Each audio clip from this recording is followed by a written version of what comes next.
Are we live? Looks like we're live. Hello everyone and welcome to yet another recreational programming session with Azuzit. How about that? Let's make a little bit of an announcement and officially start the stream. So yeah, let's do the usual red circle, right circle, live on Twitch. And what are we doing today on Twitch.television website? Today we are implementing alternative neural network visualization. I'm gonna give the link where we're doing all that on twitch.tv/Tsoding, and I'm gonna ping everyone who's interested in being pinged. And there you go, the stream has officially started. So today we're gonna continue working on our deep learning framework in PRC called NN.H. You can find this thing here. I'm gonna copy paste it in the chat. For people who are watching on YouTube, it's gonna be in the description, hopefully. Where is the description? I didn't even open the description file, so here it is. Yeah, it's going to be in the description. All right.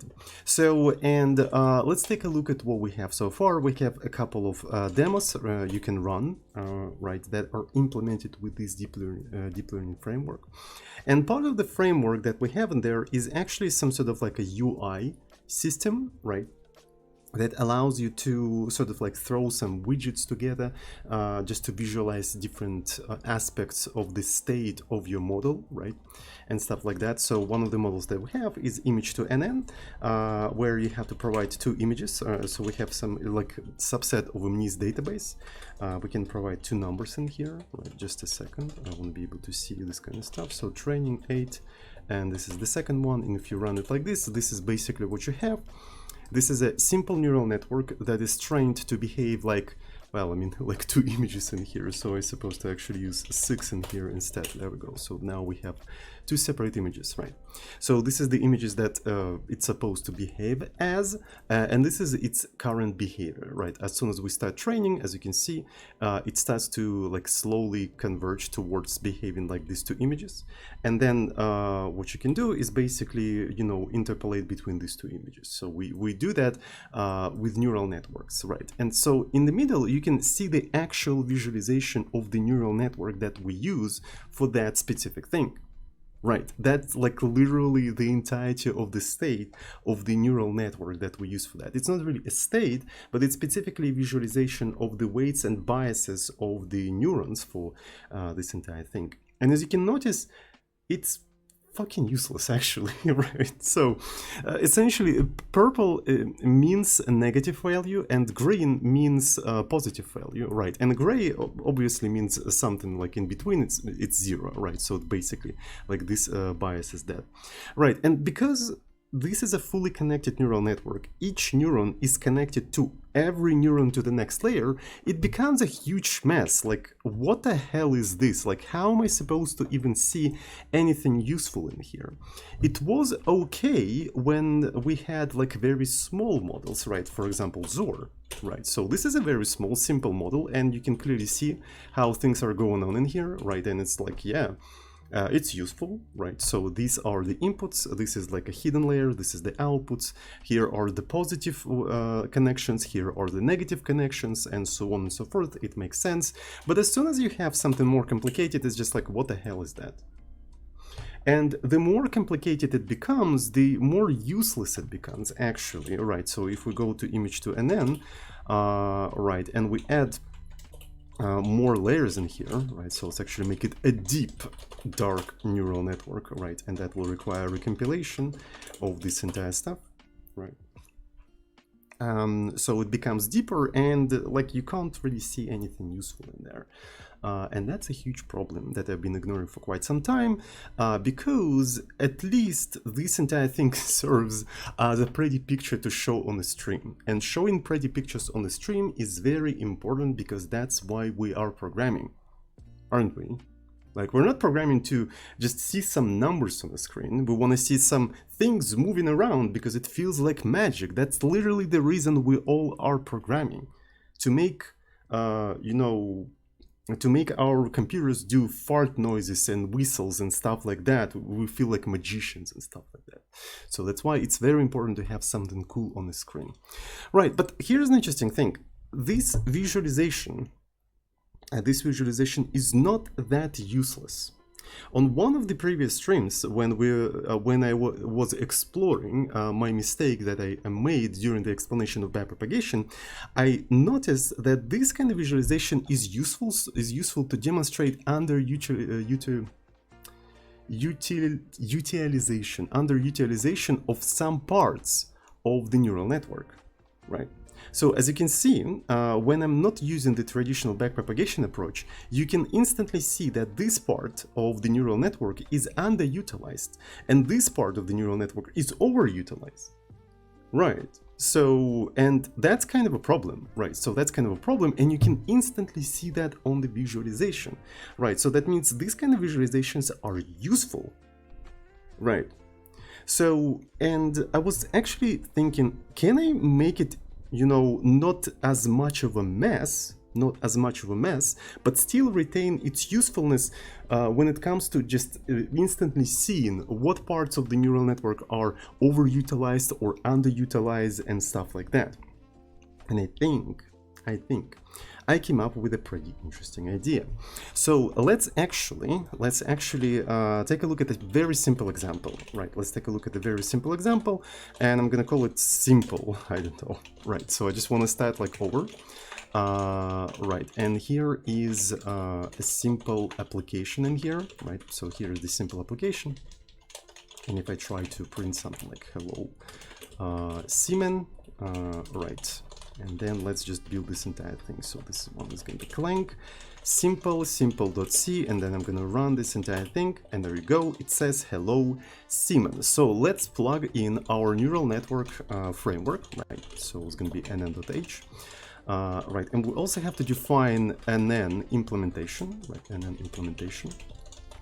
And I'm gonna rebuild this entire thing. Of course, it tries to use a bunch of things, which is kind of weird. Well, I mean, I implemented. Oh, I just need to link all of that with the math library. Yeah, that's right. So I need to link. Yeah, there we go. So now it works. So let's allocate a simple neural network, right? So let's do nn, and I'm gonna do nn alloc. And what I have to do here, I have to provide the architecture. And architecture is basically a sequence of integers. It's a sequence of integers, and these integers are the sizes of each individual layer. So we can say that input layer has 2 neurons, right? So we have 2 inputs. Then the hidden layer may have 3 neurons. Then the next layer can have 4 neurons. Right, 4 neurons, and the next layer is going to have 2 neurons. So, and this is the architecture of our neural network, right? So we describe that in the terms of like the sizes of the layers, right?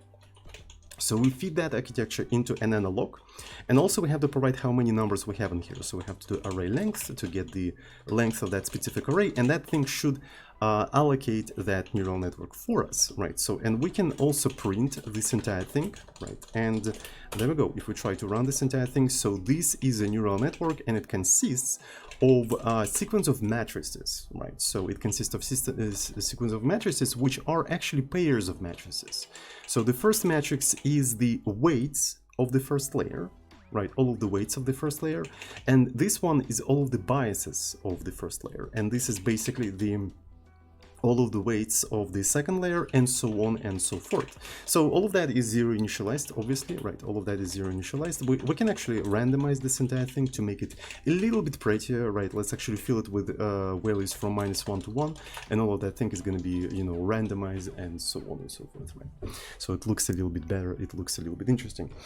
So essentially, what all of that means, right? What all of that means. Maybe it would be nice to actually see this neural network as well, right? Maybe it would be nice to visualize it somehow, but I'm not sure if I want to start RayLeap thingy, right? But maybe it's worth actually starting the RayLeap thingy, so let's actually quickly do that. Right, I'm going to include RayLeap, super quick, right, and of course it doesn't have a RayLeap. So let's go into the build, right? So this one is going to be essentially the build, and let's put a simple in here, right? And if I try to build this entire thing, I think it's still going to complain about, no, it's actually fine, because I run everything in a correct environment, right? So which is super nice. All right, so in here, what we can do, we can initialize the window, right? Init window. So 800 by 600. So this is a simple thing. And do I want to do anything else? I think no, right? So let's actually start the event loop. Should a window should close. I don't quite remember. Image to nm. Yeah, window should close. Window should close. While window should not close, we begin drawing. We begin drawing and then ending drawing. Right, and also let's actually clean the background with maybe black color, right? So this is going to be black color, and let's actually render our neural network, right? So I'm going to go to nn.h, and I think it was something like gym render, yeah, gym render nn, and this thing accepts the neural network that we just allocated and the rectangle within which we want to render all of that. So what I want to do, I probably want to render within the window itself. So let's actually factor out the width and height of the window, right? So something like this. So this is going to be height. So this is width, this is height. Right, and let's actually use the collateral, right? And let's put the following things. So we're going to start at 0, 0, which is like the left top corner, and then WH, and there we go. So that thing should basically render the neural network that we just allocated right on the screen. So we're going to have a window, gym rect, and this is because we need to enable gym, right? Enable gym. So this is basically how you can start working with our basically framework, right? So all of these things are part of our framework. You can just allocate the neural network, then using Raylib you can create a window, and then using the gym widgets you can render this entire thing. And we're going to have a lot of these kind of widgets that allow you to visualize different parts of the state of your model and stuff like that. So this is basically like a sort of like a quick tour of the framework, right? So it's a quick tour of the framework, if that makes any sense. And there we go. You should get this kind of thing. So this is the neural network that we just allocated, right? And as you can see, it's basically the widget that we used in the previous models, in previous demos. So it's literally the same widget. So the idea that I'm going for actually is that you have a lot of these small little widgets that you can throw into on the window, right, in different orders, right, depending on the needs of your model, right? And then when you're done with your model, you can basically quickly assemble another application that uses different kinds of visualizations, because depending on what exactly you're doing, you may not want to visualize certain things in a certain way, right? So that's basically the whole idea. So here I need to quickly just visualize some neural network, right? So, and I just use the standard visualization, and this is the thing I got, right? This is the thing I got. So, and also we are simultaneously printing the weights and biases, of the neural network, and also rendering its visual state. I just want to have these two things side by side. So this is basically why I was spending some time doing all that. Right, so here is the input layer, right? As already said, we have 2, 3, 4, 2, right? So if you just count them, so this is a 2, 3, 4, 2. 2, 3, 4, 2, precisely. So if you put something like 10 in here, right, obviously it's going to be completely different. So as you can see, it actually affects things. Right, so as you can see here on the previous layer, we have 10 of them, right? So it automatically does all of that stuff for us. Right, so let's actually go back to 4. Okay. Okay, so essentially you can see that we have 2 elements, 2 neurons in here and 3 neurons in here. And each neuron is connected to each of the next one. So this one has 3 connections like this, and this one has 3 connections like this, right? So, and this entire mass of connections is described with this matrix. So this connection has a weight this connection has weight this, and this connection has weight this. Right, and as I already said, green is positive and purple is negative. So as you can see, these two are positive, and because of that, these two are green. And this one is negative, and that's why it's purplish, right? So you can clearly see that. It's actually closer to gray because it's not that strong, right? So the more the negative, the more purple they become, the more they're positive, the more green they become. So it also shows the intensity of these connections. And correspondingly, this connection is this one is this one, and this one is this one. And as you can see, the signs also preserved, right? So, and this mass of connections is described by this matrix, right? So we have 3 and 4. So that means the matrix is 3 by 4. Right, so, and this mass of connection 4 by 2, right, is described by this one, right? And these are biases, these are additional things that are added to the activation of the neurons, right? Nothing special. So as you can see, right, this is basically side-by-side comparison of the actual representation in the memory and how we visualize it, how we as humans think about these neural networks. Right, so, and here is an interesting thing. So you can think about connections between neighboring layers as sort of like a rectangular image. You can think of it as a sort of rectangular image, right? And you can literally see all of that. So this is an image 2 by 3. And this is an image 3 by 4. This is an image 4 by 2, right? So what if we take these matrices and turn them into texture, right? Where each pixel corresponds to the weight of the connection. And that way, and then we take all of these textures and we stack them top to bottom, right? We literally stack them top to bottom, right? And each pixel in that texture represents one single connection.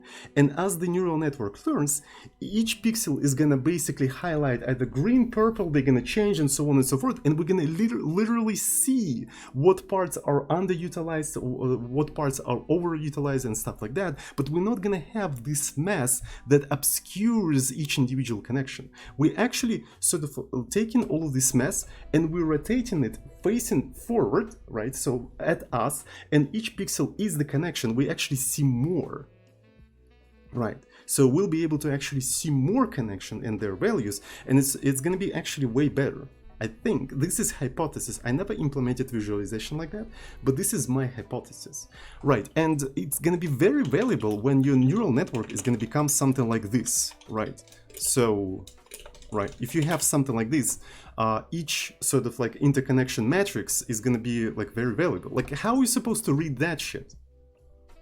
Like, how is it, like, you need to like take this entire stuff and turn it into image, right? And if we take a look at how it actually printed all of that, yeah, there you go. So these are the matrices of each individual layer in here.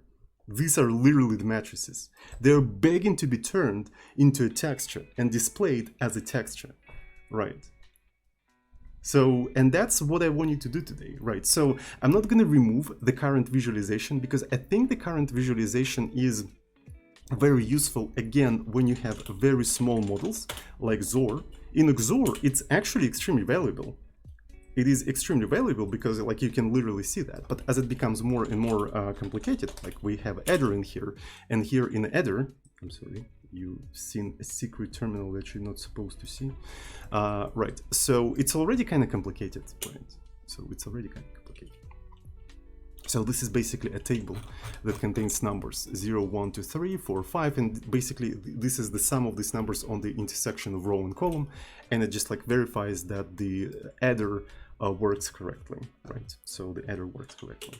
So as you can see, you can literally see how the results rearrange. Right, and purple, by the way, means overflow, right? Because it can add only 4-bit numbers, right? So I think it's not 4, it's actually 5 bits, right? It's not 4, it's 5 bits, right? So, but that's basically the idea. That's basically the intro. That's the plan for today. Sounds good? Sounds Gucci? Sounds at Hamaguchi? Okay, so let me take a look at if anyone actually subscribed while I was doing the intro, right? So it was 20 minutes intro. God damn it. 20 minutes intro, like I think I'm gonna start doing the like 1 hour intro at some point. So all right, thank you so much, Horizon. I hope I'm pronouncing your name correctly. Thank you so much for Twitch Prime, and for Dakin, thank you so much for Twitch Prime as well. Thank you.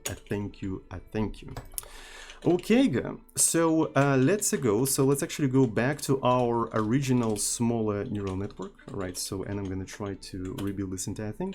Okay. So this is the simple, and when we're building, we're only building the simple, right? So okay, that's cool. That's pretty freaking cool. So one of the things I want to do, I suppose, I think I want to have a function which is going to accept the gymrect,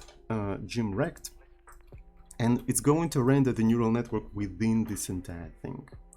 Right, maybe for now, I actually gonna accept only one matrix, right? Only one weight matrix, and I'm gonna try to render only one weight matrix.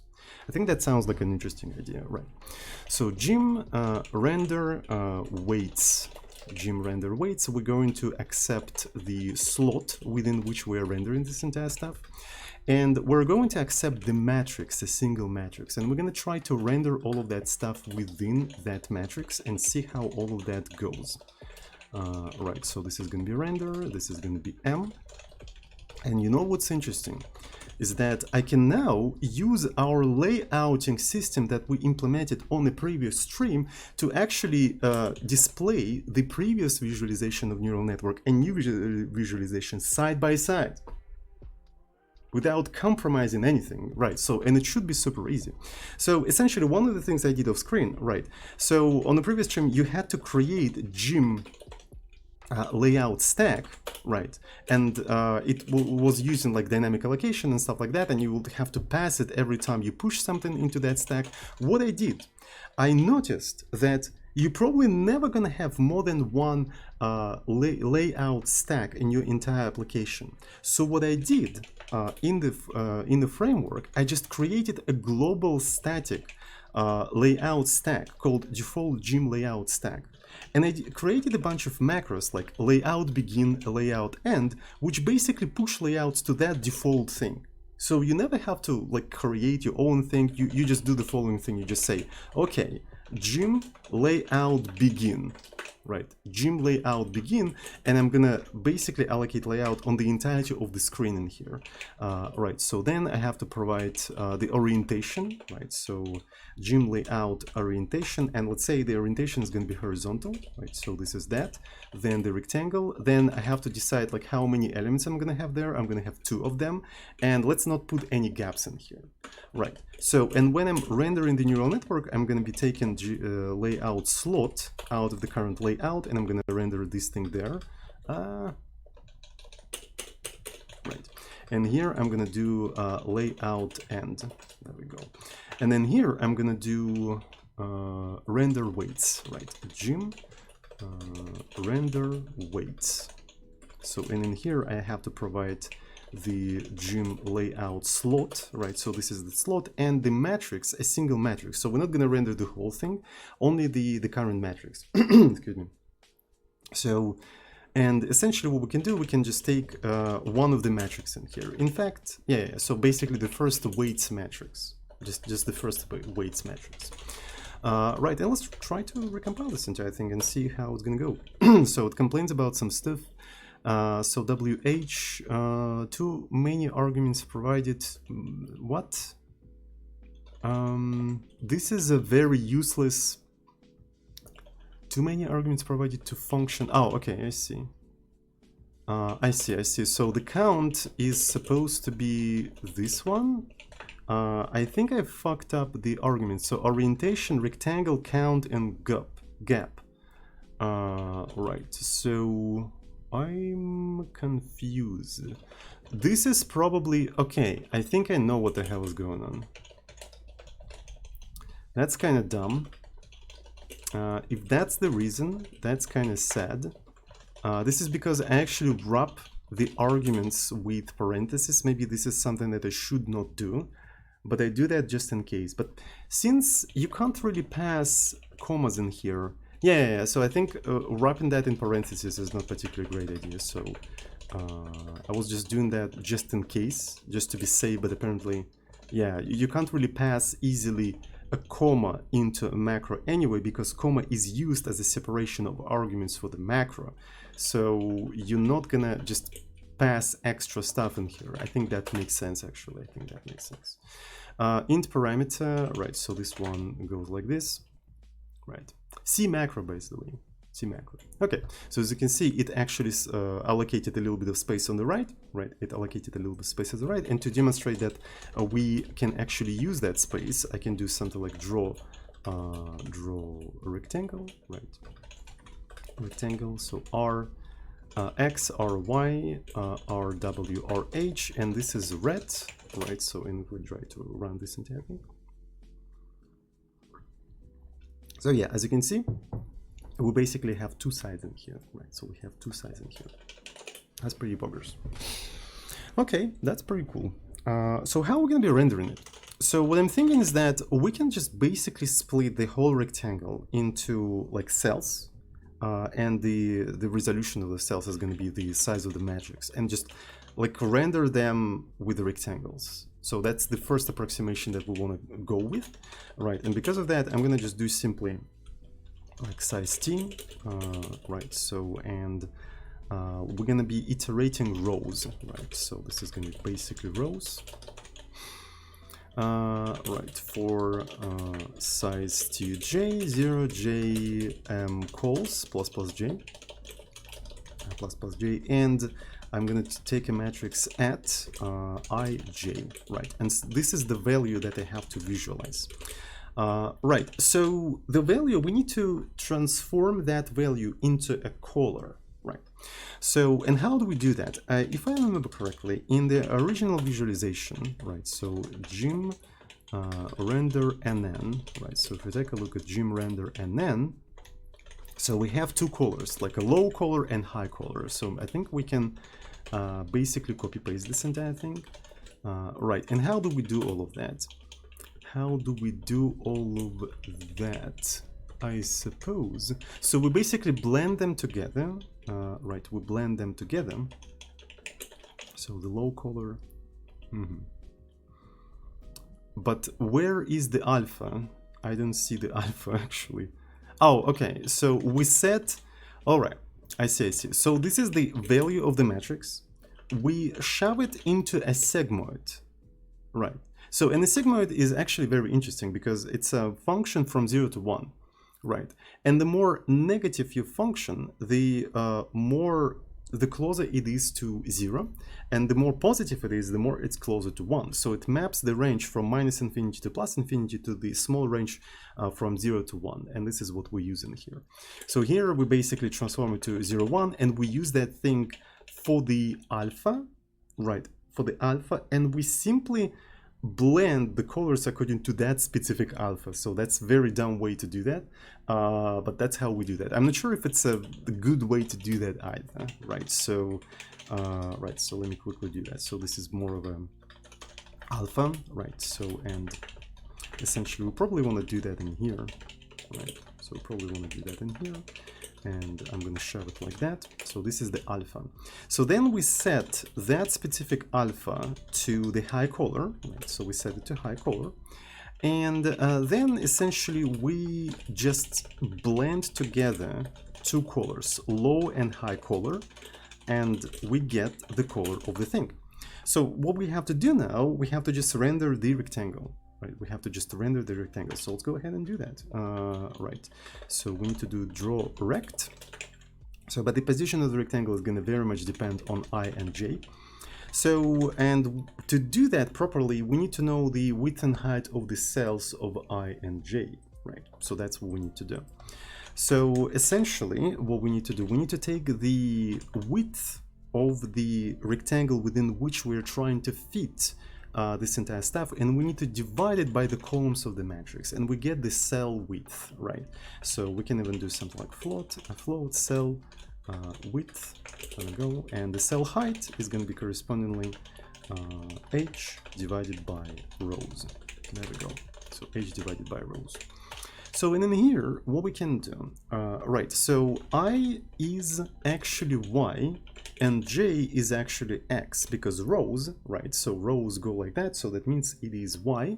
So I think it would make sense for me to call this thing y, right? And columns are this thing, so that means it's x, right? So this is basically x, and we address the matrix yx. That's how we do that. So that means now what I have to do, so x is going to be x multiplied by cell width, right? Y is going to be y multiplied by cell height, right? And width and height of the cell is cell width and cell height. And what's the color? We already computed the color, so we can shove the color in here like this. And that's basically, right, so we split the whole rectangle into these cells, elements of the matrix, and we just like render them with their corresponding color, right? So this is just one single matrix. So let's take a look at how it's going to look like. So this is not really a value, this is more of an alpha. And I wonder if we can just like compress all of that stuff to this, right? So why not? Why not just compress all of that thing to a single stuff? I don't see any reason not to do that. There we go. So, and that is very weird, because why did it render in the first slot and not in the second one? So that's a very interesting question. All right, so because we've got this thing, and it would oh, I know why. I know why. Because we don't take into account the x and y of the rectangle. We only take into account the width and height. So I forgot to do the following thing: rx plus, right, and ry plus, right. So that's basically what we had to do in here. It's not kind of particularly visible what is going on in here, so maybe I'm going to do the following thing. So width and height and the color. Right, so there we go. We can finally see this kind of stuff. Yes, so there we go. So this is basically representation of this entire thing. Right, so this is a representation of this specific layer of connection. So 2 by 3, so 3 and another 3. So, and these are basically the connections. So this row of connection is these connections, you can literally see by the colors, and this row of connection is these connections, right? So that's basically what's going on in here, basically. All right, so that's kind of interesting. I wonder if we can actually do an interesting thing. Right, so this is a very dumb, you know, implementation of this entire thing. It's kind of stretchy, and that's totally fine. We are experimenting. We are trying to see like what would be the best visualization, right? So it's kind of difficult to, I would even claim that it is impossible to just come up with absolutely awesome visualization from scratch in your head, sit down and code it in one try, right? So for, at least for me, very dumb developer who doesn't kind of do shit, it's very important to just try something dumb and see what works and just work out starting from there. Maybe some of you geniuses can do that in first try in their head. I can't do that. I really apologize for that. So alrighty, so what I'm thinking is that what if we create something like gym render, I want to call it NN, but NN is already taken, right? So we need to come up with the name for this kind of visualization, right? For the name of this kind of visualization.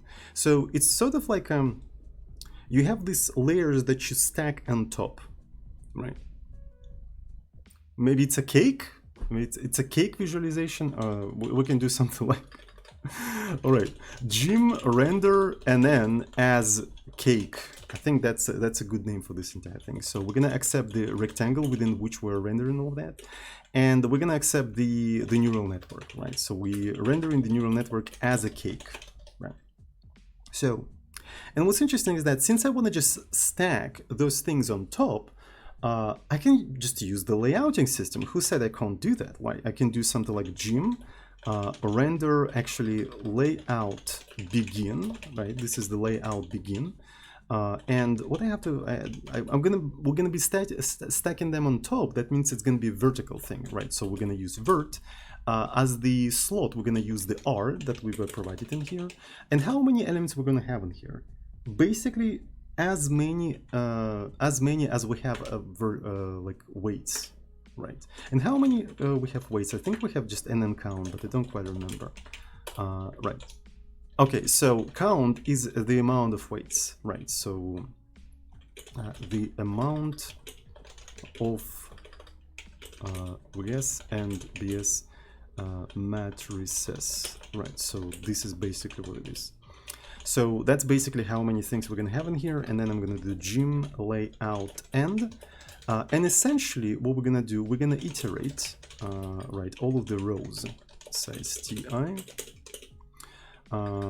right, so and then rows plus I, and so what we're going to do, gym render weights, right, gym render weights. So, and here we're gonna use the slots, right? So this is gonna be gym layout slot NN WSI, and that's it, right? So that should do all of that scheiße automatically. So that didn't work because we also have to provide the gaps, which could be useful for this specific thing. It could be useful for the cake, right? So and then count, yeah, that's right. So this is NN count. And let's take a look at the visualization of this entire thing. And it didn't work because we never called this function, right? We never called this function. So here, what we have to do gym render and then as cake, right? So, and what do we accept in here? So first is the slot, right? So first is the slot and then the neural network. There we go. Okay, and that's the cake. So the problem with this cake is that, like, it's not clear where things end and start, and this is why we introduce the notion of a gap. We can introduce a little bit of a gap between those things, right? For example, like 10 pixels maybe, right? Let's actually put 10 pixels in here. Yep, and that is basically it. So there is a 3 matrices in here, which is rather interesting, right? So yeah, that's good. Maybe we can even make it more gappy, if you know what I mean. Is that even a word in English? I don't speak English. It's a gappy.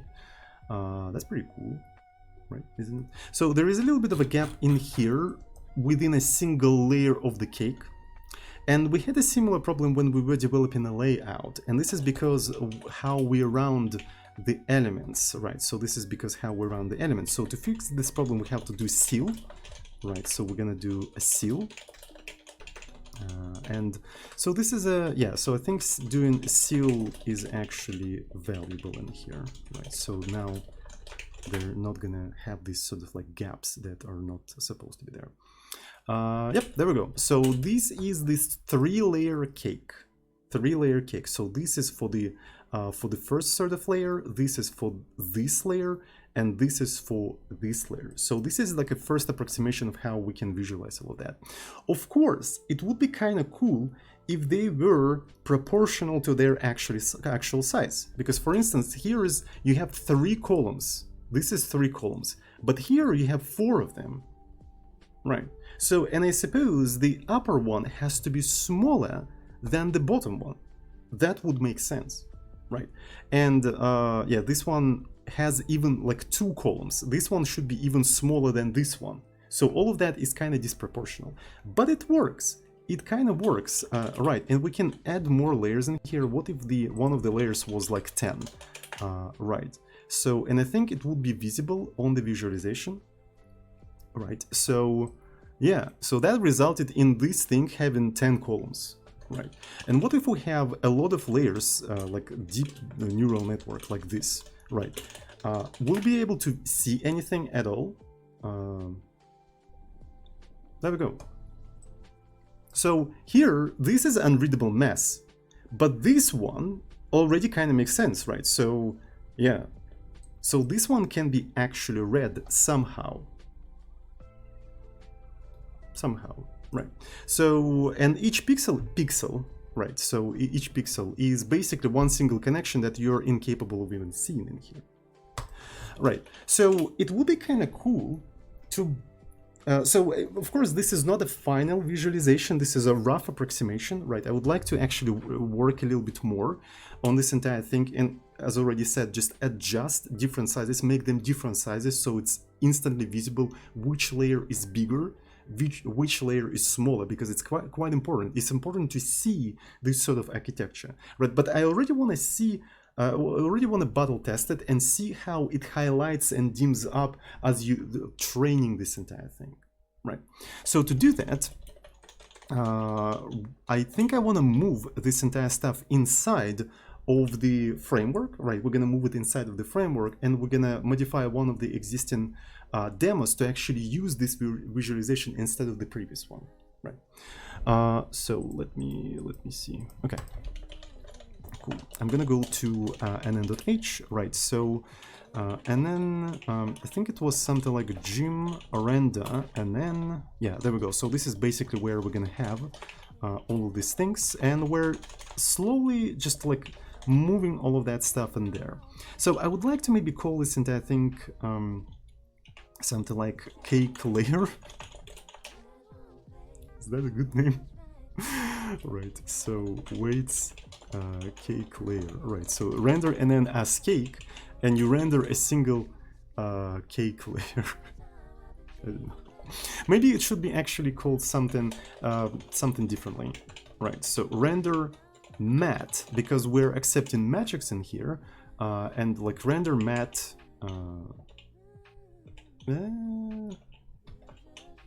as cake as well. Why not? Why not? That's a good name. So render matte as cake.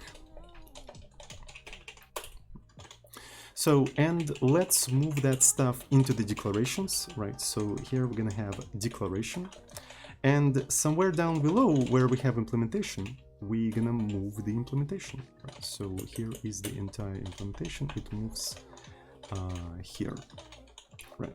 So let's go back to the declarations, and in the declarations we're going to have and then as cake, right?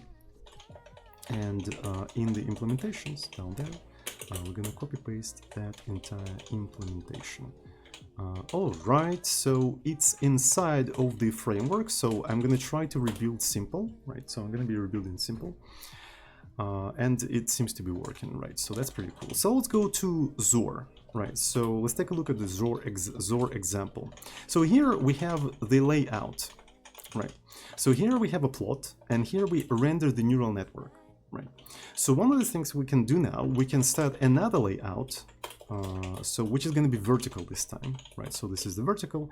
We're going to be using the slot, the current slot. How many items we're going to have in here? We're going to have 2 without any gaps, right? So, and 1, 2, 3, 4. Gym layout end, right? So we render the neural network in a classical sense, and then we try to render and then as cake, right? And for some reason I did a very stupid mistake, man. Right. Yeah, so render and then accepts and then first and then rectangle, but here it's the other way around because I'm a dummy dum-dum. Consistency. The consistency of this API is top notch. Holy shit. I think we need to fix that. I think it needs to be consistent. We like nowhere in here we really pass the slot within which you have to render as the first element. I don't think it makes sense. I don't think it actually makes sense, so let's actually quickly fix that. Right, so let's put this stuff in here. Let's put this stuff in here. Right. Okay, I'm sorry. So in here we have to do a similar thing.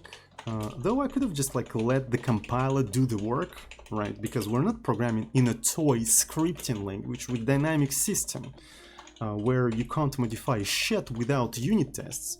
Here we are programming in a chat statically typed language, and if you modify something, the compiler is gonna be, bruh, you need to fix that place. There you go. I helped you, right? So it's a bro statically typed programming language, not some toy dynamic thing that's whining all the time that you need to unit test to modify anything. Man.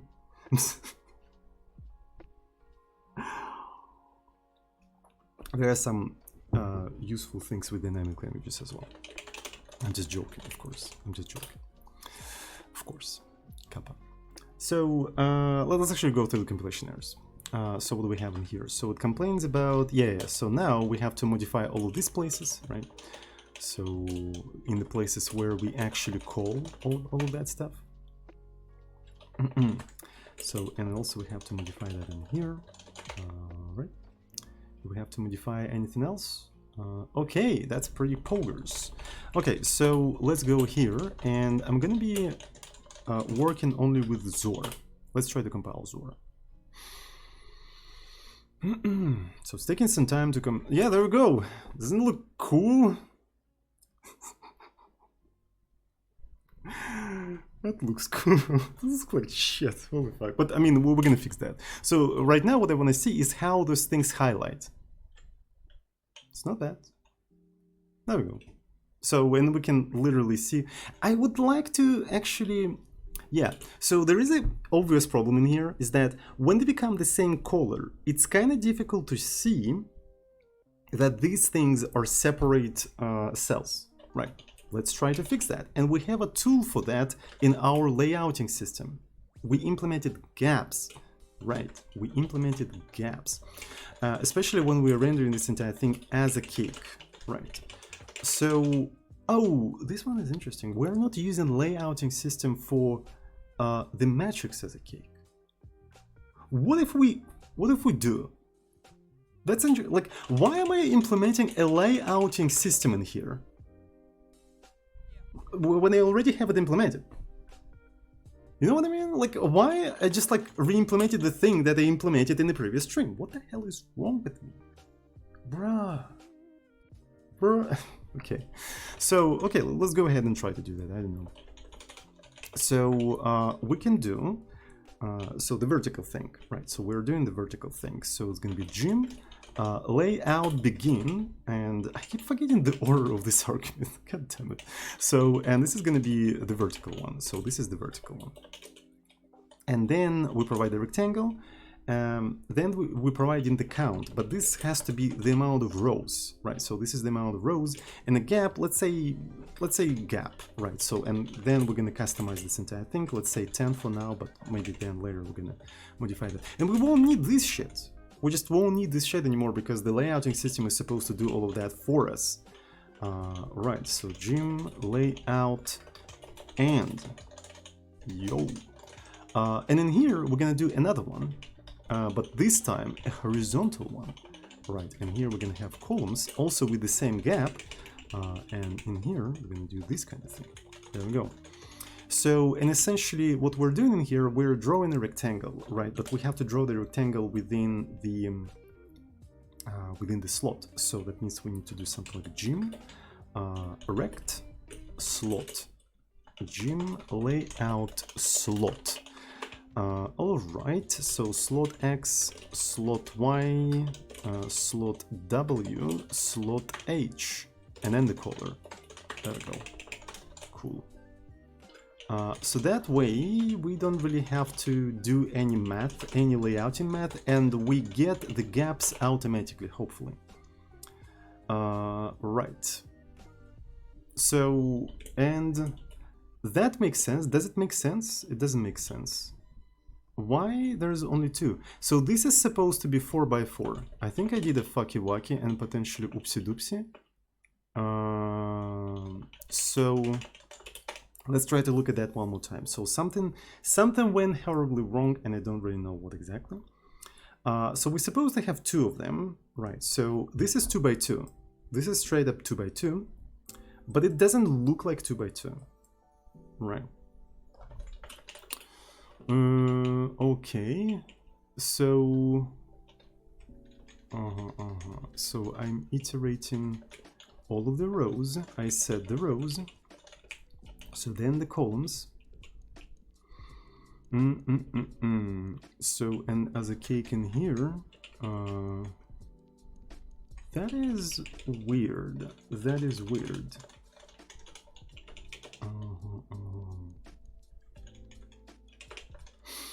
So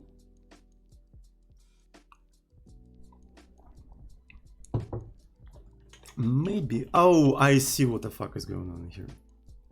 We have to do slot. So that's actually very easy to make a mistake. Maybe we should have a separate begin, but to be fair, I'm not sure how to do that properly. Yeah.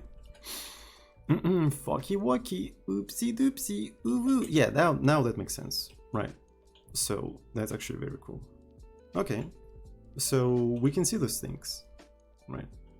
It doesn't look particularly great with small models, and maybe it shouldn't be used for small models anyway. Right, so I would like to actually make the gap maybe even smaller, like 5. So maybe something like 5. And that makes sense. Right. So also, the sigmoid hits 0 and 1 too quickly, in my opinion. I think it hits 0 and 1 too quickly. Right, so because there's not that much difference between the value of 10 and 100. They're literally the same color, right? So there's not that useful information out of the sigmoid. So maybe at some point we're gonna change sigmoid to something else, right? We may want to change the sigmoid to something else. Right, but what I want to do now, I want to try to test it on a bigger model, right, with more weights. For example, something like adder. I think this one is going to be interesting because look how many weights you have in here, and it's already kind of useless, right? It's already kind of difficult to see what the fuck is going on in here. And I think the cake visualization, maybe there is a better name for this kind of visualization, maybe there is an official name. And I think the cake visualization is going to be actually very useful in here. What do you guys think? I think cake visualization actually perfect for this kind of case. Right, so let's actually go ahead and add this kind of stuff to the adder, right? So let's add it to the adder, right? So in adder we have this kind of thing, right? The gym layout begin is going to be vertical, and we're going to be taking the slot. We have 2 elements in here, and this is going to be 0, right? And then we're going to put this stuff in here, 1, 2, 3, 4, as cake. There we go. And of course, before we run this entire stuff, let's build everything. Cook the cake visualization. Yeah, exactly. What the fuck? Excuse me. Why it didn't freaking work? This is because I'm not building this. I should be building that. Where are the biases? That's a good question. We're gonna add them at some point, right? Okay, as you can see, yeah, so there is a problem in here. It becomes like, some of them may become too thin. Right, so maybe for this specific visualization, what I want to do is to probably get rid of the classical visualization. Right, so let's actually just render NN as a cake. Right, just render it as a cake. And maybe I'm going to put a little bit of a gap between the high level widgets here as well. Right, I think it will make sense. When it's too small, you can discard the padding, but the padding is really important for, you know, visibility of separate elements in here. Okay, so let's see. So yeah, you can literally see how they highlight now.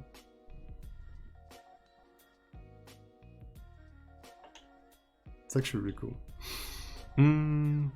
I think the right name is heatmap as pointed out by somebody else. Yeah, okay. So thank you so much, Droka. Right. So I don't know who was someone else, but I trust Droka87 because I know he works, like his work related to machine learning and artificial intelligence and stuff like that. So I believe him. Right. So I should probably call it heatmap. Though, yeah, it's actually kind of cool. I really like that.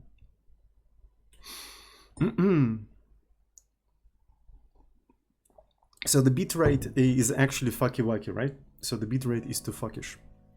It's too wackish. Okay. So that's cool. But you know what's interesting? I'd like to also see image to NN, right? So let's try to see image to NN. Nice training 6. There we go. So I think image to NN is going to be rather interesting. Because in one of these things, in image to NN, at least in the original image to NN, so I modified it. Let me actually revert some of the changes in here. Yeah, there we go. So let's go back to the original image to NN. And let's, of course, rebuild this entire stuff. Yeah.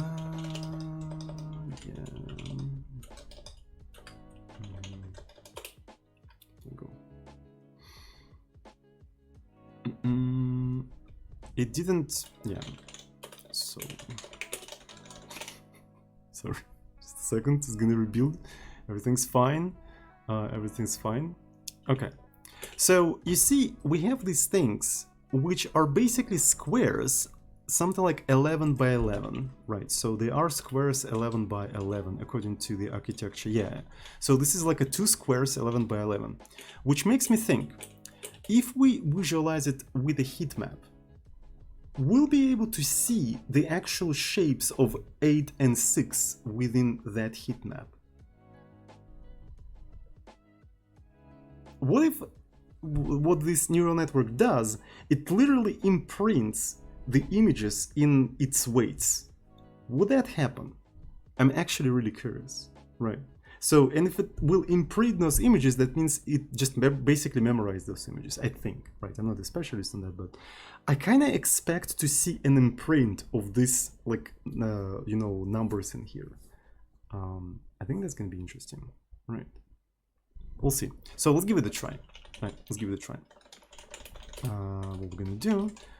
So, yeah, the easiest way to do in here is to just do as a cake. So we probably need to rename it to heat map, of course. Right, so let's just use the heat map. All right, it's not that big of the thing, right? It's not that big of a thing. So I hope the encoding is not that bad, but it probably is. All right. I can't see shit. I don't think it visualizes it like that. I don't think it does anything. That's interesting. What if we give it more things in here? What if I say, okay, so it's going to be 28 by 28, exactly the size of the image from the MNIST database? Right. Which actually results in very small things. So we kind of need to get rid of the gap in here. Right. We kind of have to get rid of the gap. We have no choice. So let's actually set the gap to 0. Right, let's set the gap to 0. All right, so it's not particularly 0, but I mean, it's probably something close. But okay, so let's try to train that and... So it doesn't really use much information in here, in this particular part. Right, because we're using non-traditional way of training this entire thing, so it primarily changes these weights instead of like this stuff. Right, and these particular gaps are also, we probably have to get rid of them as well. Oh yeah, so that is working, kind of. So I see what we need to do. What we need to do is basically make them proportional to their sizes, right? So that would have been nice to like have that. It's one thing. And another thing would be to, I don't know, get rid of these accidental gaps that happen due to probably rounding errors and stuff like that. And one of the ways I was thinking to do that is to probably maybe store all of these values into a texture. Maybe into a texture and just render the texture. But to be fair, it's probably not that important, right? Probably not that important. Oh yeah, anyway. So what I want to do, I want to make a small break, right? I want to make a cup of tea. And once I have a cup of tea, we're going to try to tackle the problem of making the sizes of these layers proportional, right? Making them proportional to their actual sizes. And then we'll see how it goes. Right, we'll see how it goes. So, all right. So let's try to fix the problem when, like, all of the layers, right? All of the layers on heat map have the same size, right? So as already we demonstrated in here. So what we're currently building, we're building image to NN. So let's actually work with image to NN, maybe. But I'm not sure if it's gonna be useful.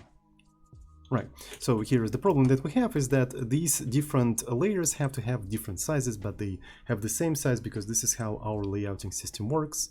And also it puts gaps in here, which is not supposed to put in here, it still puts them. Is that because I explicitly set that it should add the gaps? Gym render mat as cake. Right, so let's take a look at this thing. Yeah, I actually said the gap has to be 0, so it's not a problem. It's something, it's probably rounding errors, right? So it's probably rounding errors. Right, so we probably have to abandon the layouting system, right? Because the layouting system doesn't accommodate the thing that we want to do. Right, so I'm gonna switch to simple example. I'm gonna switch to simple example because it has almost no distraction in terms of features, right? So other demos have too many features that I don't want to look at. Right, so let's actually start with this kind of thing. First, let's try to take into account the width of these things, right? So how we're going to be doing that? We can basically go through all of the weight matrices and find the maximum width of the matrix, right?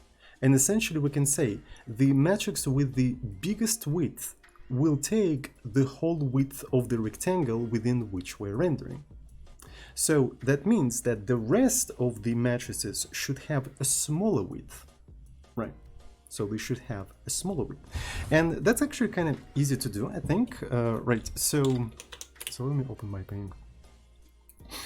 If it will open, of course. Right, so this is the rectangle. This is basically the layout slot within which we're trying to render everything. And then we have the biggest layer, right? And the biggest layer, as we already said, as we already claimed, has to take the whole width of the thing. So that means the rest of the layers should be strictly smaller than the biggest one. They should be strictly smaller, right? So, and essentially what we can do, we can define the biggest width, right? So the biggest width, and we can take the current width and divide it by the biggest width. We can say it's a maximum, right? Or maybe mx, maybe max, right? So this is the max, right? And that gives you the ratio from 0 to 1, right? From 0 to 1, so actually could be equal, by which we can you can multiply the width of the slot within which you're trying to fit this entire thing, right? So you have a width of the slot, of the layout slot within which you can actually fit this entire thing. And by multiplying it by this sort of ratio, right, by this ratio, wi divided by the width of the maximum, you effectively know the width of this matrix that you have to fit. So it's a fairly standard trick, I would say. So it's just like linear interpolation, right? But we have to repeat the same thing for vertical axis as well, right? So that works for the x-axis, and we have to repeat the same thing for y-axis too. And that's going to be basically the idea. So I think I'm going to start with just x, and I'm going to disregard y, and then we're going to see how it's going to go. Right, and maybe we can even just keep using the same function that renders the layout. It's just we're going to set its width differently, right? So we're going to simply set its width differently. Though we can try to update, maybe update the layout system, which allows you to add this sort of paddings in here, right? So that sounds like a very interesting idea. Sort of, yeah, for that specific slot, just like allow to add these margins, and we can keep using the current layouting thing. This is actually a very interesting idea. Right, because we can then compute this padding, this margin, based on like our calculations and stuff like that. That's a pretty cool idea, I think. So we can have something like a margin left, margin right, and so on and so forth. So I don't really know.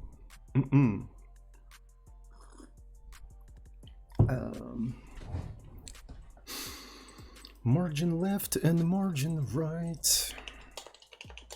Okay. So let's go.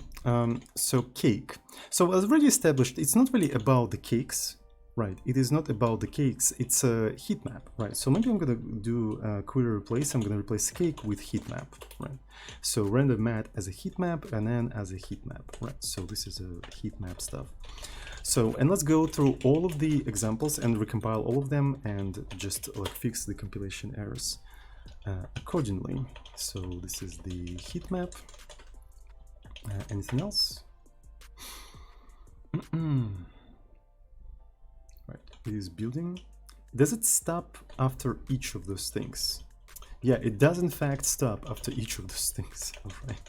So maybe it would be easier to just like go through them manually. Right, because we use all that stuff everywhere. So this is the simple, here's the simple, and this is the heat map. And in the layout, we don't even use any of the widgets because it's not about machine learning or neural network or anything like that. So we get a sub from Suncoast Software. Thank you so much for tier 1 subscription. 6 months of tier 1 subscription. About that, I still did a Fakiwaki, right? I still managed to do a Fakiwaki instead of like heat map. I said heat, right? Am I gonna do this process anyway, even though I went manually? Probably.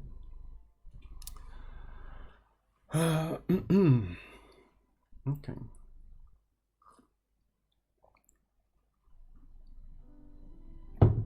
Okay, so seems okay. Let's go into nn.h and then hit. So the first thing we want to do, we want to iterate through all of the layers and take the max width. Right, so let's do max width. It's gonna be, it has to be the minimum value, right? So I wonder if there is a size max or max size. I don't quite remember how this entire thing called, but I mean, so we can put 0 in here. Since we're trying to find the maximum, we can just put 0, right? So we can just literally put 0. Though, as soon as we found... Okay, this one is interesting. As soon as we found max, we can just treat the entire thing as a grid. Alright, we can treat the entire thing as a grid. And okay, so I'm not gonna actually jump ahead of myself. I'm just gonna try to implement something, and then I'm gonna keep evolving the solution as it goes. Right. So if max width is smaller than whatever we found, right? So and the width is the amount of columns, right? So it's the amount of columns. Right, I'm gonna reassign and then ws columns, like so. There we go. And I have a max width. So after that, we are iterating through all of the matrices as a heat map, right? And one of the things we can say, we can pass the maximum width in here. That's a very interesting thing that we can do, believe it or not. That's a very interesting thing.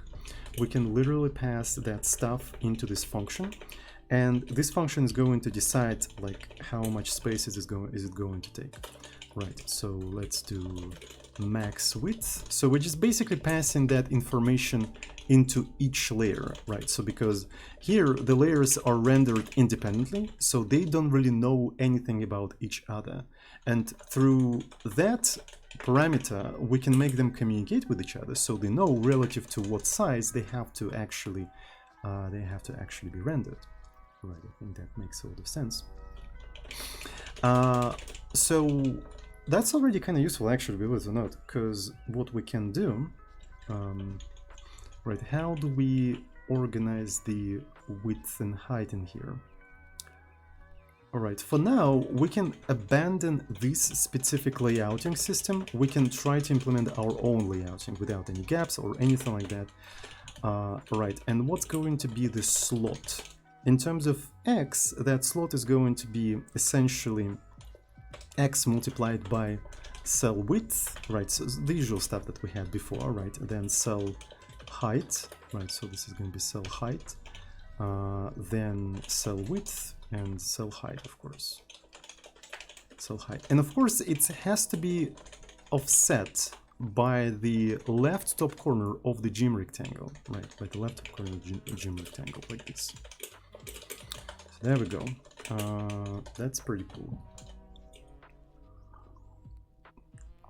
So how do we compute the cell height? So size t, cell height is basically going to be height divided by the amount of rows, right? For now, because we're not really computing the relative sizes vertically, only horizontally, right? And here is cell width. Cell width is not really this, because the actual width is smaller. The actual width is actually this factor that we were talking about, but that factor is essentially the matrix columns divided by the max width. So that's what it is. That's what it actually is. So here we're talking about integers, actually, right? We're talking about the integers, but we can do this kind of stuff in integers, right? It's not that big of a deal, right? First we multiply it, and then we divide it by this max. So that way we don't really lose any necessary information. And after that we divide by columns to just get the amount of columns, but I'm not quite sure. Right, so I think that specific stuff has to be... Freaking neighbors just spooked me a little bit. Right. So, all right.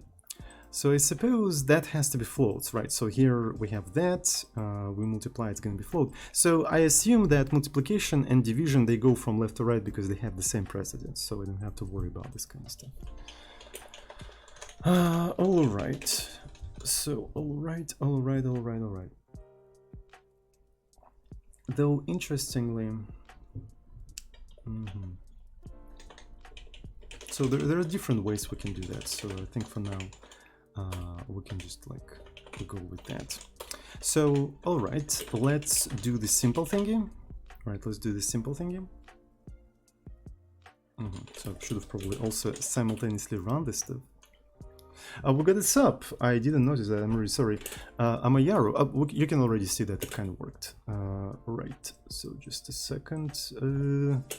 Amayaru, thank you so much for tier 1 subscription for 4 months. Really, thank you. No messages this time, right? So everyone is resubscribing, all right, and everyone has an opportunity to tell me something, right? To say some sort of a message or whatnot, and nobody's saying any messages for some reason. I don't really know why. But yeah, thank you. Amira, okay, thank you for correcting me. All right, so that's basically what we have in here. So, but this is specifically horizontal, right? Specifically horizontal. And are their widths and heights the same? Yeah, they have the same widths, that's for sure. They have the same widths. You can't argue with that, right? They have the same widths. But do they have...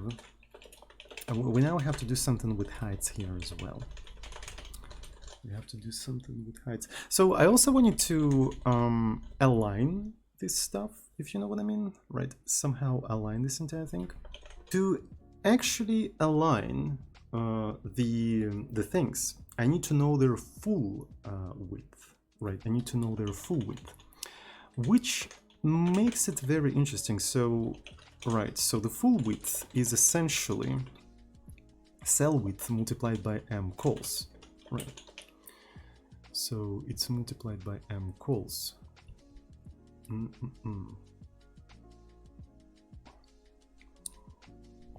So I'm just thinking maybe I should actually pass the whole width in here, but I'm not quite sure, right? So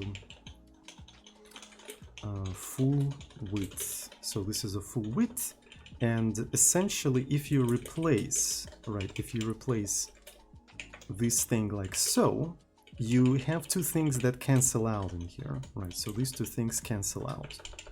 Right, so you have a full width in here. And the reason why I want to have a full width, right, is to update the offset, right? So here is the X, here's the actual X, and what I want to do, I want to add half of the width of the whole thing, but subtract half of the full width. So, all right. And so, as you can see, this thing is aligned now. This entire thing is aligned now. Man, I wish we could, like, somehow get rid of these gaps. I quite don't... Oh, this is because I got rid of the sylph. That's probably why. Sylph. So that's probably the reason, because I don't have any sylph in here.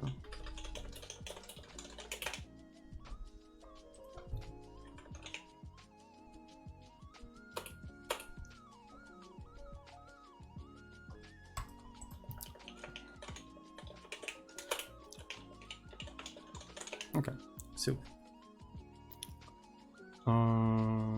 okay, so there is no, yeah, so it's totally fine now, and this is basically the layers that we have in here. Okay, I want to take a look at how now it looks with image to NN, right? So with image to NN, I think it's gonna look rather interesting.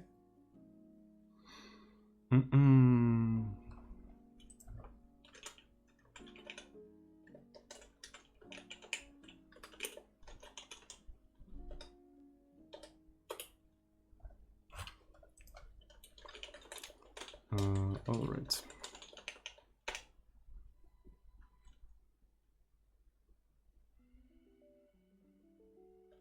Cool. So this is how it basically looks like. All right. And it's taking some time. I wonder why. Right. Man, this is incredibly slow. Why is it so slow right now? It's probably because of the temperature in the room. Alright, I don't fucking know. Oh, it's pretty cold outside. I really like that. It's pretty cold outside. Okay, so this heat map is actually useful when you set the proportional sizes accordingly. This is actually super useful, I think. Yeah, it like makes sense. I wonder if it's still have artifacts. It probably still have artifacts, right? It probably still have artifacts, but I think, yeah, having it like that is actually super useful. I really like that. So, but the question is, how can we make it vertically proportional as well? And should we make it vertically proportional? I'm not quite sure. I also like how it just basically funnels. Right, so you can see that this is the input, right? So this is the input and this is the output, right? So we can clearly see all that. Man, it's already cool. This way of, like, I don't know if I want to continue, right? I'm not sure if I want to continue, like, improving it, because that's already kind of cool and kind of useful, right? If you just, like, align it properly, yeah, I like it, actually. Even though they're not exactly like square or anything. Okay, so let's take a look at some other things in here. Right, let's take a look at some other things. Maybe the adder. What about the adder? Just a second.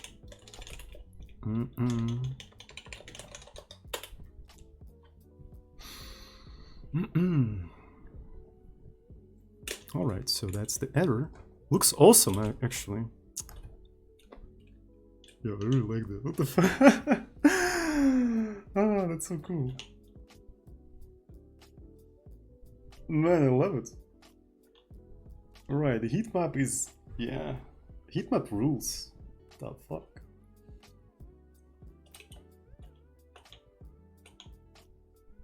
Yeah, so that's way better visualization for this kind of stuff, right? And as we go more and more complicated, it's going to become increasingly more useful, right? So, yeah, essentially, throughout our way of learning new models, we also have to come up with different ways of visualization those models, of these models, right? So, because I think visualizing models is super important. It is extremely important because it's like interpretability, right? So you've got some results, but you also need to interpret them as a human being, right? So to understand them, and visualizing is understanding, right? So for XOR, I'm not sure if for XOR specifically I want to use a heat map. Since it's more of an educational thing, I think having like a fully connected classical is way better, right? That explanation is very important. Yes, I do agree with that. Where are the biases? I didn't draw them, so that's where they are. I didn't draw them. I'll add them probably off screen, right? Because adding the biases is the same as adding weights. If we figure out how to add weights, just like, you know, throw biases there as well, and that's it. Right. Just throw biases there as well. So I'm really not sure why the hell image to an N is so slow in there. Not quite sure. It's probably because I'm streaming, but usually it's not that slow when I'm streaming. It's probably because it's really hot in the room, and this entire thing is just like really throttling. Oh, I think I know. Yeah, because I actually increased the size of the model. Yeah, the size of the model is actually very much increased. So one of the things we probably want to do, I'm going to go back to the original architecture. The biases are not going to be that impressive. Typically, they don't change or change very little. Yeah, I can see that. Plus, the biases are literally a vector. So that means instead of this rectangular thing, they're going to be literal, just like a strip. So we can add them as the last row in here, maybe something like that.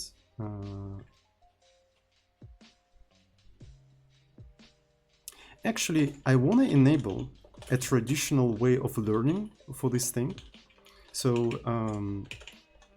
backprop traditional, because it basically supposedly utilizes all of the parameters universally. I think I don't know actually. So I'm talking out of my ass. Right. So but our approach actually like modifies very heavily the input parameters. This one should actually be more calm. And hopefully, yeah, so there we go. All right. So as you can see, so they touch, these two like widgets, they touch each other. So one of the things we probably want to do is maybe add a gap on the high level of those widgets. Some sort of a gap on the high level. Yo, you know what I just got? We can actually highlight activations as well. So what if we have a second visualization somewhere on the right, and then when I hover over one of the pixels in the output image in here, it would take the coordinates of this pixel and feed them into the neural network and then visualize the activations in this specific style. Right, and as you hover and you change your position in here, it's gonna like re-highlight these things, showing, yeah, this is how the neural network looks for that specific pixel. That would have been actually kind of cool. So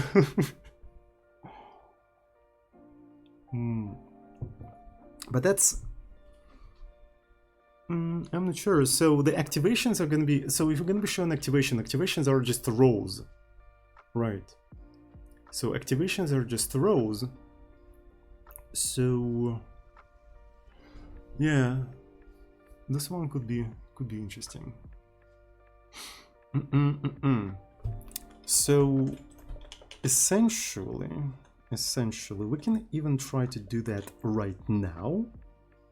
Interestingly enough, we can even try to do that right now. So if I go to nn.h, right, if I go to nn.h, and essentially instead of ws, I'm gonna use as, So because we store activations within the neural network, right? Within the neural network, we have pre-allocated matrices for the activations, for the intermediate values of the activations. Right. So essentially, as we render in the heat map, we can render those things. And in fact, it has to be +1 because the amount of activations here is +1. Right, and then we can do +1 in here as well. And we're trying to find the maximum for the activations, right? For the activations. So that means now, what we're going to be rendering. So it's probably going to go all over the place because these specific activations may contain intermediate values. Okay, so this is overflow.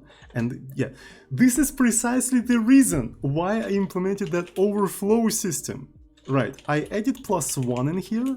Right, but I forgot to add +1 in here. And it crashed. And it also told me where exactly that happened. It's so goddamn convenient. And now I know, oh, I just have to do +1 in here. So I didn't waste time implementing the system that actually keeps track where you call the layout slot. It just saved my ass. Right, because I predicted that, because I have experience in software development. I've been there so many goddamn times. Right, I know how it goes. I know this kind of shit can bite you in the ass, and it did. It fucking did, but this time my ass was protected. That's right, software developers, protect your ass. All the time. That's very important. That's what separates juniors from seniors. Ass protection. So anyway, what I was saying. So probably this thing is going to be flickering, right? Because it depends on what kind of stuff we have in here. Yeah, so that makes sense. Oh yeah, it's actually so cool. So look. So the first, this is the input. This is the input. The third neuron is this slider. As I change this slider, this neuron actually changes its value, and you can see how corresponding things in here also change their value. And by the way, we're using sigmoid for interpolating between value, and sigmoid cannot be negative. That's why those things are never purple, right? They are never purple, but you can actually kind of see. So if we let it just train, let's let it cook. Just let it cook. Let it cook. Let it cook. Let it cook. Oh, let it cook. All right. So, and we see how the activations change. Right, so some of them are just like changing like that. It's actually pretty cool.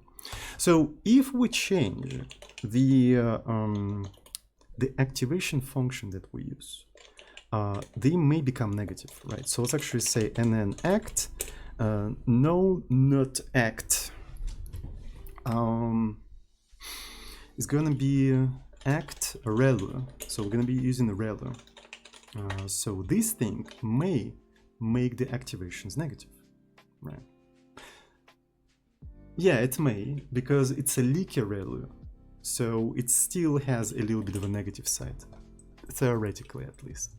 So, but we have to train it slightly slower, right? Because it's very leaky, very much leaky. Leaky a dicky. Is it doing thing? Okay. It's not becoming negative though. Surprisingly. Oh yeah, I remember. For relu, I actually have to make like bigger inner layers, otherwise it just can't learn anything. Rare singing moment. I actually sing quite often, I think, at least. Yeah, so as you can see, they're jammed and the cost became nan, right? So with a leaky relu, you have to make the learning rate actually like small, otherwise it just basically jams.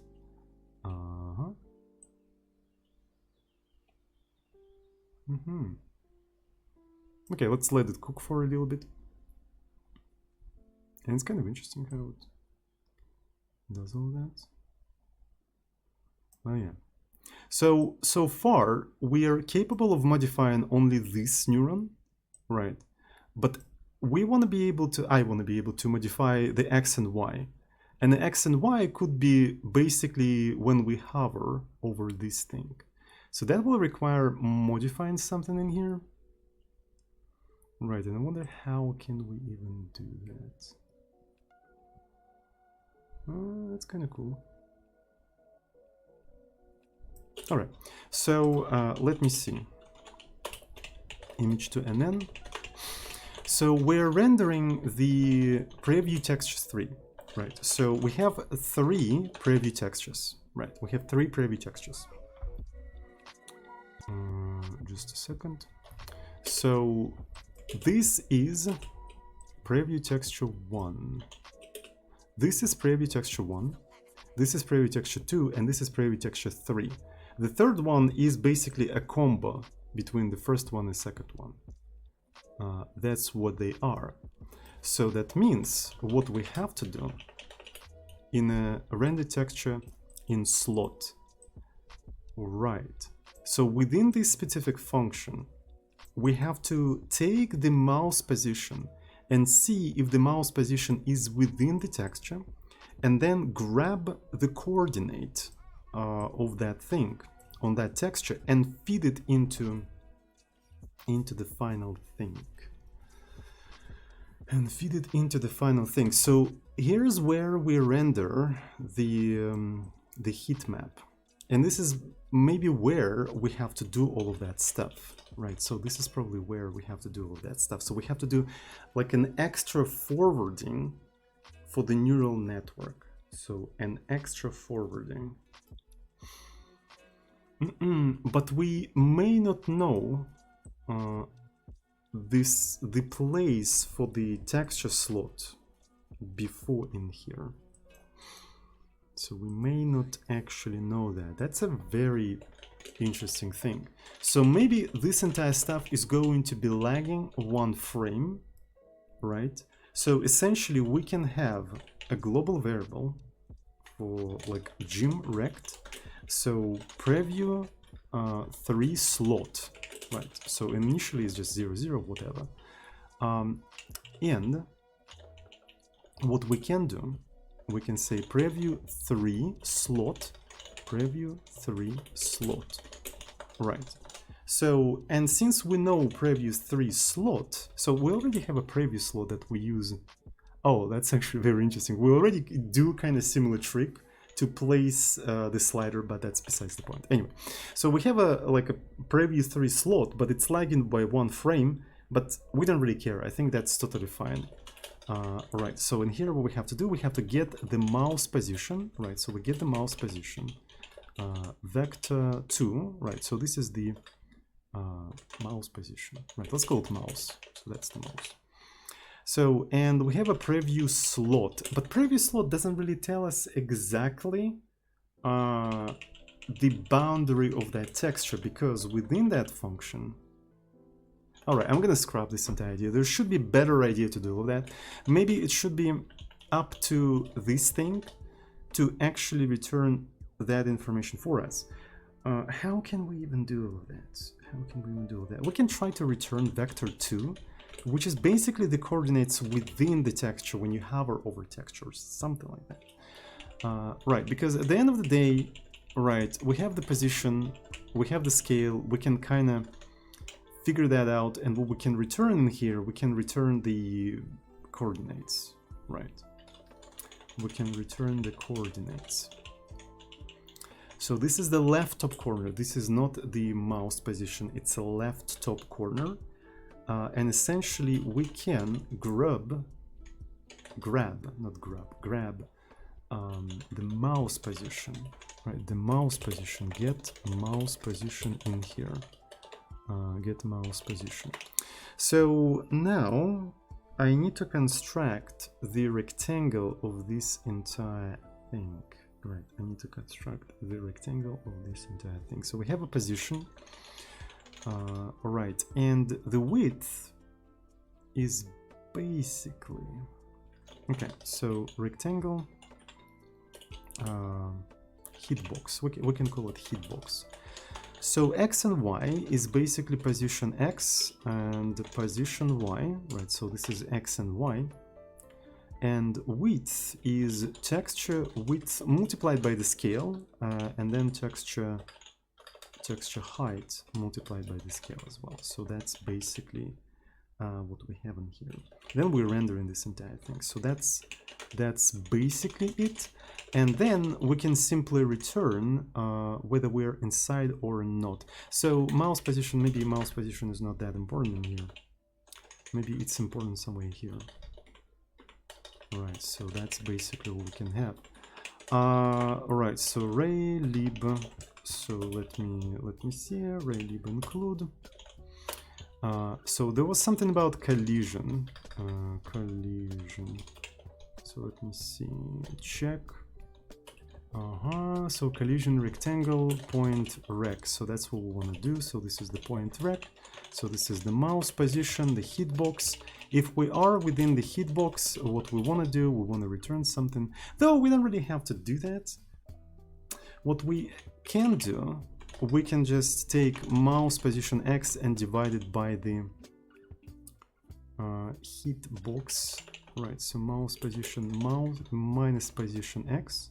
Right, so we just offset this entire thing, and then we divide by the hitbox width, right, and we repeat that for Y as well. This one has to be, I think, width, and this one has to be height, right, and this gives us the coordinates, right, that we probably can return out of this function, telling the relative position of the mouse if we are interested in this entire thing. Right, if we are interested. So let's give it a try. Though all of that stuff relies on the position which is available after all of this stuff, so we can actually move this stuff in here, right? So, and what we're going to be returning, we can return collateral vector 2, right? And we can just put this stuff in here. And just return that stuff like this.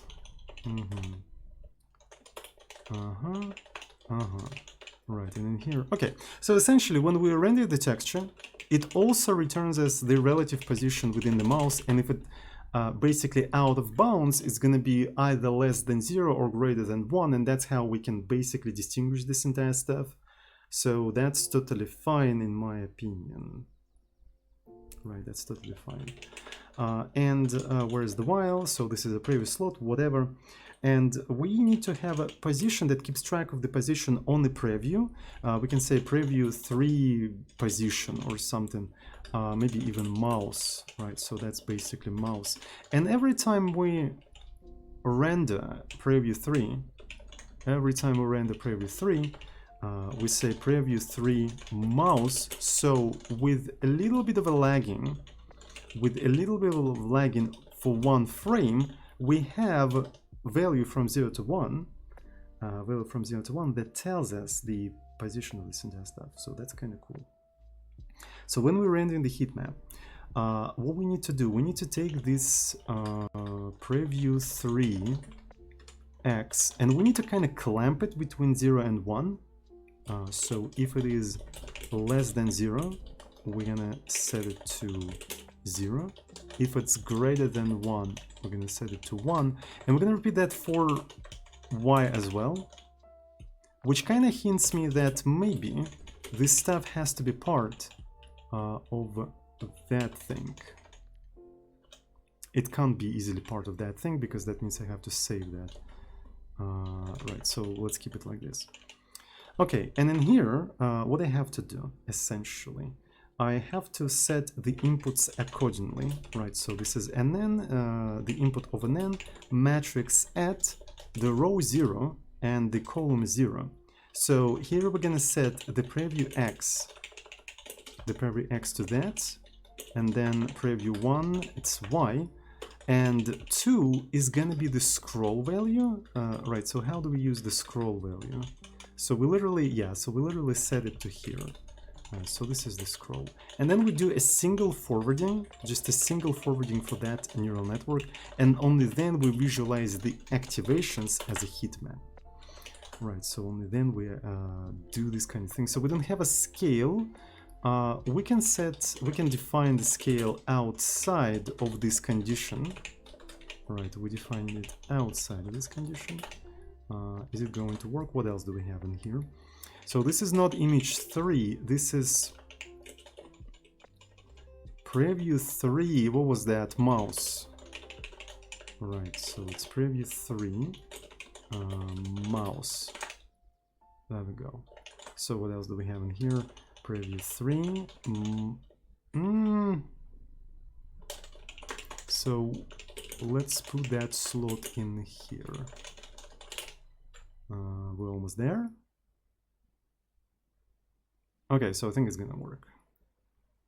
Oh, so essentially, as you can see, as I move this thing around this stuff, it changes the activations.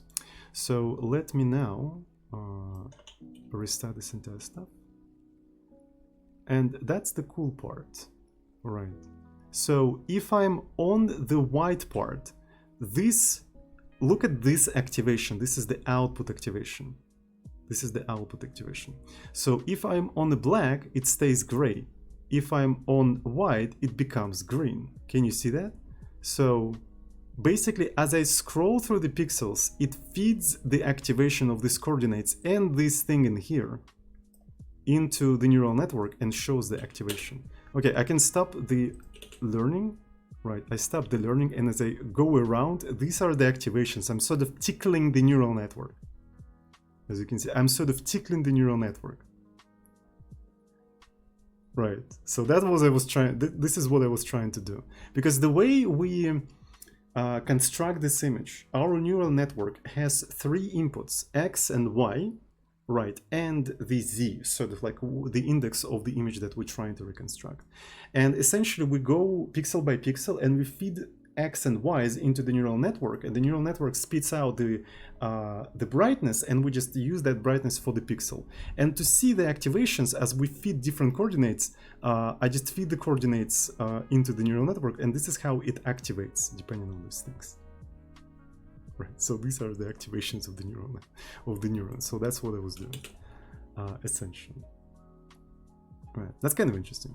So that's kind of an interesting experiment.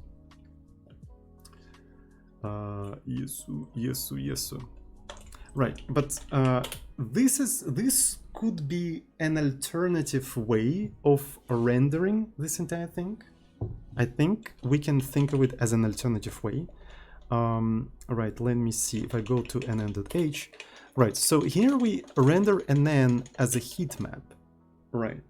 But essentially, depending on what exactly you render in here, right, either activations or weights, it serves different purposes. So if we render weights, we sort of render the static model, right? The static parameters of the model. If we render activations, we are rendering what actually happens within the neural network when you pass specific parameters to that. So I feel like this has to be 2 separate functions. So we probably should have something like gem render and then weights as heat map, and the second function that we have to have is an activations as a heat map. You know what I mean? Right, and depending on what we want to display in here, we're gonna just call different function. Right, so here I'm gonna say not weights, but this is activations. Right, so this is but it's such a long name. Right, so render and then activations heat map. Right, so and then weights heat map. So that's basically the idea. Does it make sense? Does it make sense? All right. So, and I'm going to also copy paste this entire thing. Right, I'm going to say, and then weights heat map. So here we're probably not going to have +1. So this is going to be a W, and this is not going to be +1, and this is going to be a W. Right. Right, and depending on what we want to render in here, we're gonna just do different things. Right, so let me go back into ImageNN. I don't really know if I want to keep the activation rendering. It's kind of interesting, but I think it needs a little bit more work. Right, so I'm gonna remove that, and I'm gonna be rendering only the weights. Right, so we're gonna be rendering only the weights for now, and then weights heat map. So that's basically what we're gonna be rendering. Right, and let me go back in here. So we don't use this variable anymore, right? So because we don't do that, and this is basically the stuff that we have, right?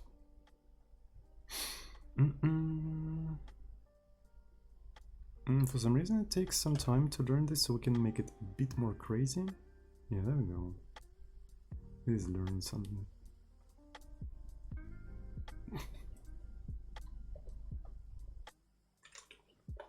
Right, so I suppose, yeah, that's basically the result of today's stream.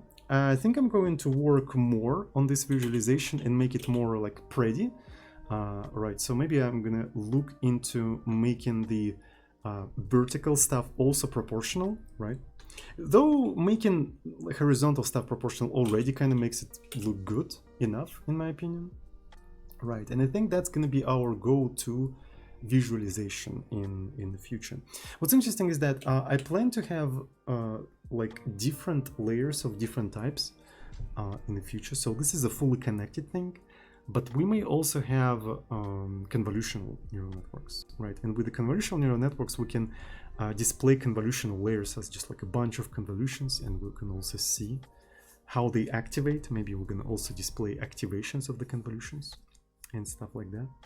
So I think this is a pretty useful experiment. This is a pretty useful experiment that we've done in here with this thing. It's actually kind of cool. I really like that.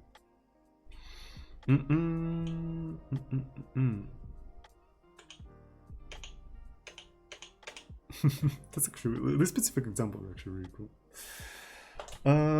All right, so that's it for today. I've been streaming for 2 hours already. Thanks everyone who's watching me right now. I really appreciate that. Have a good one, and I see you all on the next recreational programming session. Right, and we're gonna come up with some interesting stuff. I have a lot of plans regarding like different models that I want to train. Some of them are going to be actually even useful, I would say. I want to train a useful model that we can use in a bot. Yes, I have plans like that, but it will require maybe a little bit of a preparation and probably several streams. But eventually we're going to have some interesting AI model that can be used in a bot. So yeah, that's it for today. Thanks everyone. I love you all. Mwah.